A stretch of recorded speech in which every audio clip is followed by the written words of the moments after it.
Hi guys, welcome back to my channel. तो आज मैं आपके साथ शेयर करूंगी बहुत ही ब्यूटीफुल सा श्रग। और ये श्रग आप दुपट्टे की मदद से बना सकते हैं या फिर फैब्रिक की मदद से।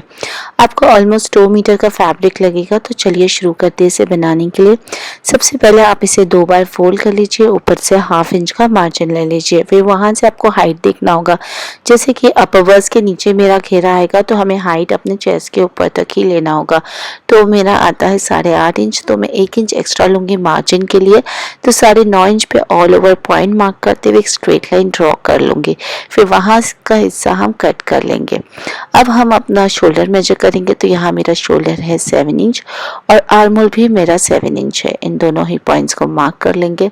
फिर जहाँ आपका आर्मोल्स एंड होता है वहीं हम अपना चेस्ट राउंड मेजर करेंगे। आपका जितना भी चेस्ट राउंड या 4 से डिवाइड कर लीजिए। 1 इंच लूजिंग, 1 इंच मार्जिन। मेरे केस में आता है 10 इंच। तो फोल्डेड साइड से हमने 10 इंच पे एक पॉइंट मार्क किया है। आर्मोल का पॉइंट और शोल्डर का पॉइंट स्ट्रेट लाइन देते हुए मिला लेंगे और चेस्ट पर्स का हम बाहर की ओर देते हुए मिला लेंगे। फिर हम बॉटम पे अपना चेस्ट, अपर बस का चेस्ट मेजर करेंगे। तो जो आपका चेस्ट राउंड आता है वही आपको लेना होगा। तो हमने 10 इंच वहाँ पे भी मार्क किया है और दोनों ही पॉइंट को स्ट्रेट लाइन देते हुए ड्रॉ कर लेंगे। फिर आपको बाहर की ओर 1 इंच का पॉइंट मार्क करना होगा और एक कर्व शेप में देते हुए ज्वाइन करना होगा। फ्रंट आर्मोल के लिए अंदर की तरफ 0.75 इंच पे एक पॉइंट मार्क कर ले। ऊपर से एक स्ट्रेट लाइन देते हुए ज्वाइन कर ले। फिर अगेन बाहर की ओर 1 इंच का एक पॉइंट मार्क करे और कर्व शेप देते हुए इसे ज्वाइन कर ले। और नेक की चौड़ाई हमने यहाँ 3 इंच रखा है और शोल्डर पे 1/2 इंच का मार्जिन दे देंगे। इन दोनों ही पॉइंट को स्लांट वे में ज्वाइन कर लेंगे। ये मेरा शोल्डर स्लोप है। इस तरीके से हमारे दोनों ही पार्ट की कटिंग हो गई है।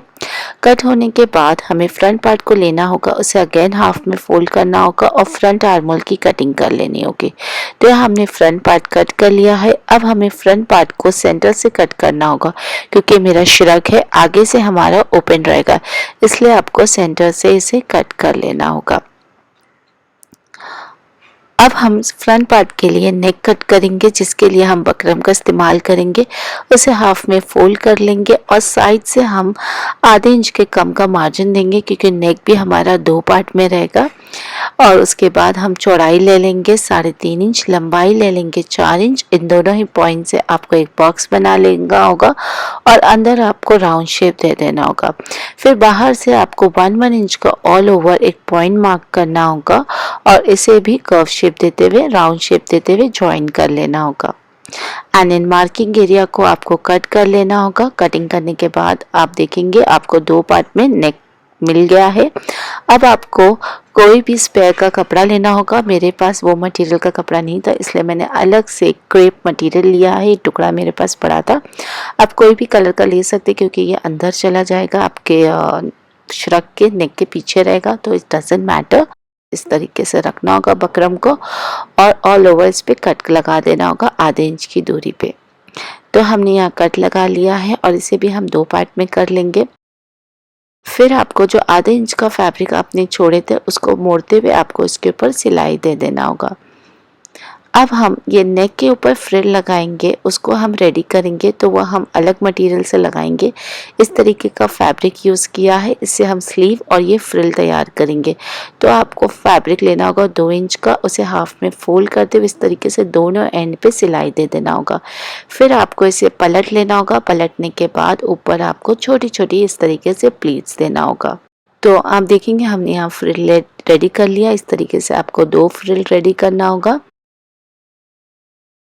उसे पलटना होगा। पलटने के बाद ऊपर इस तरीके से रखते हुए आपको सिलाई दे देना होगा। दोनों दोनों नेक के पार्ट पे इस तरीके से फ्रिल को रखना होगा और सिलाई दे देना होगा। अब हम इसे अपने टॉप पे अटैच कर लेंगे।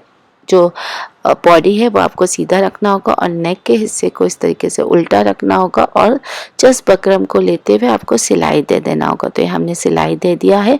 अब आपको आधा इंच का फैब्रिक छोड़ते हुए अगेन उस पे कट लगा लेना होगा। कट लगाने के बाद जो आधा इंच का फैब्रिक छोड़े थे उस पे आपको हल्का हल्का कट्स लगाना होगा, ताकि जब आप फ्लिप करें तो आगे की तरफ कोई भी झोल ना आए। अब हम फ्लिप करेंगे तो हम सिर्फ फैब्रिक फ्लिप करेंगे और जो फ्रिल हमने तैयार किया था वो ऑटोमेटिकली आपके नेक के ऊपर इस तरीके से आ जाएगा। तो आप देख रहे हैं कितनी फिनिश लुक की तरह आ गया है। अब हम इसे पलटते हुए जो नीचे का हिस्सा है हमारा साइड का, उसको डबल बार मोड़ते हुए सिलाई दे देना होगा। इसी तरीके से हमने दोनों पार्ट का फ्रंट पार्ट रेडी कर लिया है। तो आप देख रहे हैं कितने सुंदर तरीके से हमारा फ्रंट पार्ट का नेक तैयार हो गया है। अब हम बैक पार्ट लेंगे और बैक पार्ट की नेक की कटिंग करेंगे, जिसकी चौड़ाई 3.5 इंच और लंबाई हमने 2.5 इंच लिया है। इन दोनों ही पॉइंट से हमने कर्व शेप ड्रॉ कर लिया है और इसे हम कट लगा लेंगे।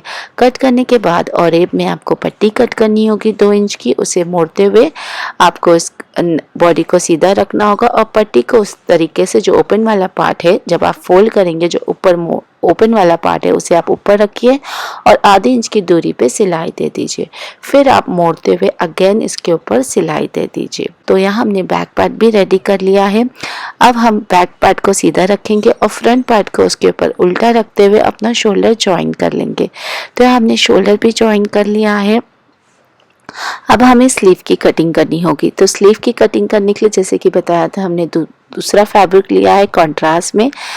तो इस तरीके का फैब्रिक यूज़ किया, उसे 2 बार मोड़ लेंगे। फिर आपको अपना आर्म होल्स मेजर करना होगा। जैसे कि मेरा आर्म होल 7 इंच है तो आप एटलीस्ट 2 इंच एक्स्ट्रा लीजिए। तो 9 इंच पे एक पॉइंट मार्क करना होगा। फिर बाहर की ओर हमने 2.5 इंच पे पॉइंट मार्क किया है। फिर हम ऊपर से घुमाव शेप देते हुए अपना बैक आर्म होल बना लेंगे और जो लंबाई है स्लीव की आप अपने हिसाब से रखिए। राउंड आर्म्स का मेजर ले लेंगे 1 इंच लूजिंग 1 इंच मार्जिन के साथ एंड इसे हम ज्वाइन कर लेंगे अपने बैक आर्म होल के साथ। फिर 1/2 इंच का मार्जिन देते हुए हम अपना फ्रंट आर्म होल भी बना लेंगे। तो यहाँ हमने बना लिया है। अब हम इसे कट कर लेंगे। कटिंग करते समय ध्यान दीजिए आपको सिर्फ बैक आर्म होल कट करना होगा। तो यहाँ हमने कट कर लिया है। अब आप इसे ओपन कर लीजिए। ओपन करने के बाद आपको फ्रंट आर्म होल भी कट कर लेना होगा।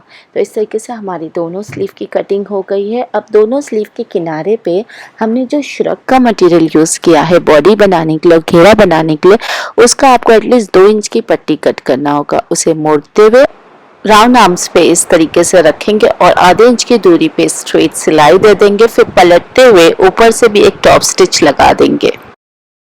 तो यहाँ हमने दोनों स्लीव रेडी कर लिया है। अब आपको बॉडी को सीधा रखना होगा, स्लीव को उसके ऊपर उल्टा रखना होगा और सिलाई दे देना होगा। तो यहाँ हमने सिलाई दे दिया है ऑल ओवर अपनी स्लीव की। दोनों स्लीव हमने अटैच कर लिया है। अब आपको शोल्डर से इसे फ्लिप कर लेना होगा। फ्लिप करने के बाद आपको साइड भी सी लेना होगा। इस तरीके से ये मेरा सुंदर सी बॉडी रेडी हो गई है। अब हमें नीचे का घेरा प्रिपेयर करना है, जिसके लिए मैंने बॉडी बनाया था आधे मीटर से कम फैब्रिक का। तो होल मेरा 1.5 मीटर से ऊपर फैब्रिक लिया है मैंने घेरा बनाने के लिए। तो उस पर आपको छोटी छोटी चुन्नटें लगाना होगा। सबसे पहले आप किनारी मोड़ लीजिए, दोनों साइड की आपको किनारी मोड़ लेना होगा और आपको ऊपर से चुन्नटें लगाना होगा। तो यहाँ हमने बॉडी के साइज का चुन्नटें लगा लिया है। अब आपको इसके ऊपर बॉडी को इस तरीके से उल्टा रखना होगा और स्ट्रेट आपको इस तरीके से सिलाई दे देना होगा। तो आप देख रहे हैं मैंने घेरा अटैच कर लिया है और इस तरीके से मेरा ये सुंदर सा श्रग रेडी हो गया। गाइज आप इसे वेस्टर्न पे, इंडियन पे कैरी करिए, बहुत ही प्रिटी लगेगा गाइज। और इसे बनाना बहुत ही सिंपल है, बहुत इजी है। अगर आप बिगनर्स हैं तो आपके लिए बहुत आसान होगा बनाना। वीडियो पसंद है तो मेरे चैनल को सब्सक्राइब करिए, शेयर करिए और मुझे सजेस्ट करिए आगे मैं आपके लिए किस तरह की वीडियो बनाऊं। Till then thank you for watching, bye bye.